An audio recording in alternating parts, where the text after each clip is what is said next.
আসসালামু আলাইকুম। এর আগের ভিডিওগুলোতে আমরা সালোক সংশ্লেষণ থেকে যা কিছু পড়া প্রয়োজন সব কিছু পড়েছিলাম। তো যারা সেই ভিডিওগুলো দেখো নাই, এই ভিডিওটা দেখার পরে অবশ্যই সেই ভিডিওগুলোও দেখে নিবা। তো আজকে আমরা পড়ব সালোক সংশ্লেষণের প্রভাবক। সালোক সংশ্লেষণের প্রভাবক এটা দুই ধরনের হতে পারে। কিছু আছে যেগুলোকে বলা হয় বাহ্যিক প্রভাবক, আবার কিছু আছে যেগুলো হচ্ছে অভ্যন্তরীণ প্রভাবক। তো আমি জাস্ট সংক্ষেপে এই বাহ্যিক প্রভাবকের নামগুলো একটু বলে দিই। বাহ্যিক প্রভাবক কারা ভাইয়া?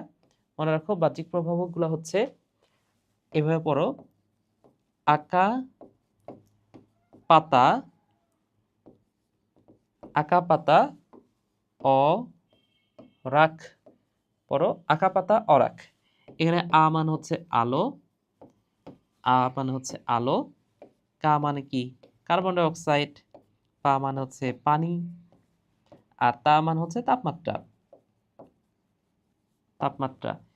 অ মানে হচ্ছে অক্সিজেন, রা মানে হচ্ছে রাসায়নিক পদার্থ, রাসায়নিক পদার্থ, এবং খ মানে হচ্ছে খনিজ পদার্থ। তাহলে আমার সাথে একবার বলো, আকাপাতা অরাক। আকাপাতা অরাক। তাহলে এই কয়টা যদি বাহ্যিক প্রভাবক হয়, তাহলে এগুলা বাদে যা বাকি যাই বলি, যেমন আমি যদি বলি ক্লোরোফিল, ক্লোরোফিল কি এই কয়টার মধ্যে আছে? নাই। তাহলে সেটা হচ্ছে অভ্যন্তরীণ প্রভাবক। আমি যদি বলি পাতার সংখ্যা, তাহলে কি সেটা হচ্ছে অভ্যন্তরীণ প্রভাবক। তাহলে এটা হচ্ছে এই অভ্যন্তরীণ প্রভাবক, আর মনে রাখার প্রয়োজন নাই, বাকিগুলো হচ্ছে অভ্যন্তরীণ প্রভাবক। তাহলে আসো আমরা বাহ্যিক প্রভাবক নিয়ে ফার্স্টে আলোচনা করব। বাহ্যিক প্রভাবক হচ্ছে আলো।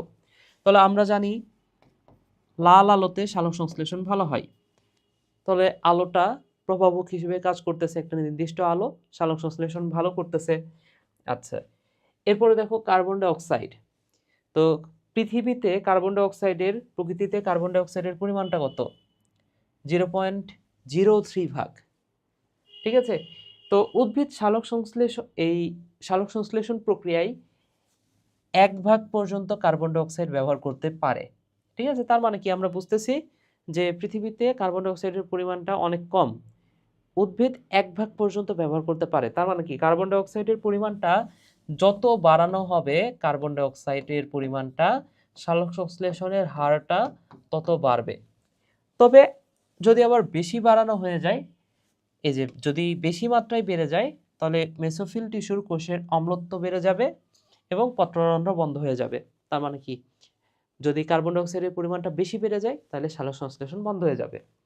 আচ্ছা, তাপমাত্রা। তাহলে তাপমাত্রা বিশেষ প্রভাব রাখে। দেখো কত ডিগ্রি সেলসিয়াস তাপমাত্রা? 22 টু 35। এত ডিগ্রি সেলসিয়াস তাপমাত্রায় সালোক সংশ্লেষণ খুবই ভালো হয়। এটা হচ্ছে অপটিমাম তাপমাত্রা।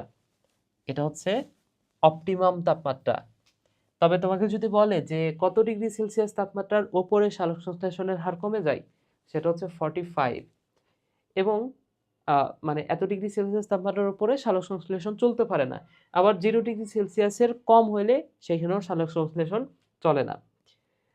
এরপরে দেখো পানি। তাহলে সালোক সংশ্লেষণে পানি দরকার। তাহলে এই পানির পরিমাণটা যত বাড়বে, সালোক সংশ্লেষণ তত বাড়বে, সালোক সংশ্লেষণের হার তত বাড়বে। তবে এখানে কি বলছে দেখো, অতিরিক্ত পানি ঘাটতির ফলে, আচ্ছা পানি যদি কম হয় তাহলে তো সালোক সংশ্লেষণ কমবে, আর পানি যদি একদমই কম থাকে, অতিরিক্ত ঘাটতি থাকে, সেই ক্ষেত্রে এনজাইমের সক্রিয়তা বিনষ্ট হয়ে সালোক সংশ্লেষণ বাধাগ্রস্ত হতে পারে।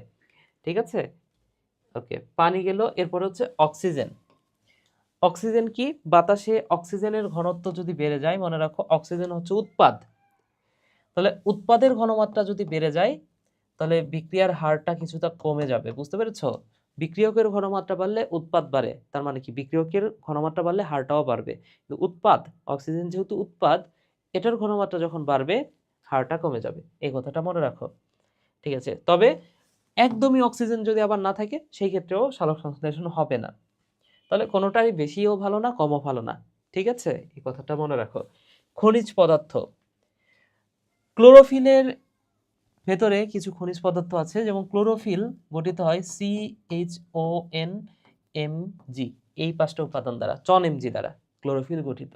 তার মানে কি ক্লোরোফিলের ভেতরে হাইড্রোজেন আছে, কার্বন আছে, অক্সিজেন আছে, এর সাথে দুটো স্পেশাল জিনিস থাকে, সেটা হচ্ছে একটা হচ্ছে নাইট্রোজেন এবং আরেকটা হচ্ছে ম্যাগনেসিয়াম। আচ্ছা, এবং লোহার উপস্থিতিতে, লোহা মানে কি আয়রন, এর অনুপস্থিতিতে ক্লোরোফিল সংশ্লেষ করতে পারে না। ঠিক আছে, তাহলে এই লোহাটা যদি না থাকে উদ্ভিদে, তাহলে সেখানে ক্লোরোফিল তৈরি হবে না, ফলে পাতা হলুদ হয়ে যাবে। ক্লোরোফিল যদি না থাকে, ক্লোরোফিলের কারণে তো সবুজ হয়, না থাকলে কি হবে, পাতা হলুদ হয়ে যাবে এবং সালোক সংশ্লেষণের হার কমবে। এরপরে দেখো রাসায়নিক পদার্থ। বিভিন্ন ধরনের রাসায়নিক পদার্থ আছে যেগুলা সালোক সংশ্লেষণে বাধা প্রদান করে, যেমন ক্লোরোফর্ম। ক্লোরোফর্ম মানে কি CH3, এটাই তো হওয়ার কথা। আচ্ছা, একটু চেক করে নিও তো কেমিস্ট্রি বই থেকে। আচ্ছা, H2S, হাইড্রোজেন সালফাইড, এছাড়াও CH4 মানে কি মিথেন, এছাড়াও অন্যান্য যে বিষাক্ত পদার্থ সেগুলো হচ্ছে সালোক সংশ্লেষণ বন্ধ করে দিতে পারে। ওকে, তাহলে এতক্ষণ ধরে আমরা বাহ্যিক প্রভাব করলাম। বাহ্যিক প্রভাবগুলো হচ্ছে আতাপাতা আকাপাতা এবার আমরা পড়ব অভ্যন্তরীণ প্রভাবক। অভ্যন্তরীণ প্রভাবক ক্লোরোফিল। তাহলে ক্লোরোফিল সম্পর্কে আমরা আলোচনা করেছি এর আগে। পাতার বয়স ও সংখ্যা, তাহলে পাতার বয়স সংখ্যা যত বেশি হবে সালোক সংশ্লেষণের হারটাও বাড়বে, তাই না? আচ্ছা, এই যে কচি পাতা, একবারে কচি পাতা এবং একেবারে বয়স্ক পাতায় ক্লোরোফিলের পরিমাণটা কম থাকে। তাহলে এই কম থাকলে তখন সালোক সংশ্লেষণ কম হয়। তাহলে একদম কচি পাতা এবং একদম বড় পাতা, এখানে সালোক সংশ্লেষণটা কম হবে, তবে কচি পাতাটা আস্তে আস্তে বয়স বাড়ার সাথে সাথে সালোক সংশ্লেষণের হারটা বাড়ে।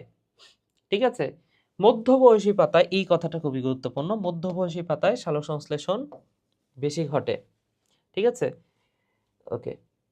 শর্করার পরিমাণ, তাহলে সালোক সংশ্লেষণ চলাকালীন শর্করা পরিবহন কম হইলে, ধরে নাও যে একটা বিক্রিয়া ঘটতেছে, এখন ওইখান থেকে উৎপাদটা যদি তুমি সরাই ফেলতে না পারো, সেই ক্ষেত্রে কি আর বেশি উৎপাদ তৈরি হতে পারবে? ধরে নাও যে এই যে একটা রুমের মধ্যে তুমি কিছু একটা স্টোরেজ করতেছো, কিছু একটা জমা করে রেখেছো, তুমি সেটা বিক্রি করবা। এখন বিক্রি যদি বেশি না হয়, সেই ক্ষেত্রে তো তুমি এই রুমের ভেতরে আগে থেকেই যে জিনিসগুলো ছিল সেটা দিয়ে তো পূর্ণ আছে, তাহলে নতুন করে কোনো কিছু কি আনতে পারবা না।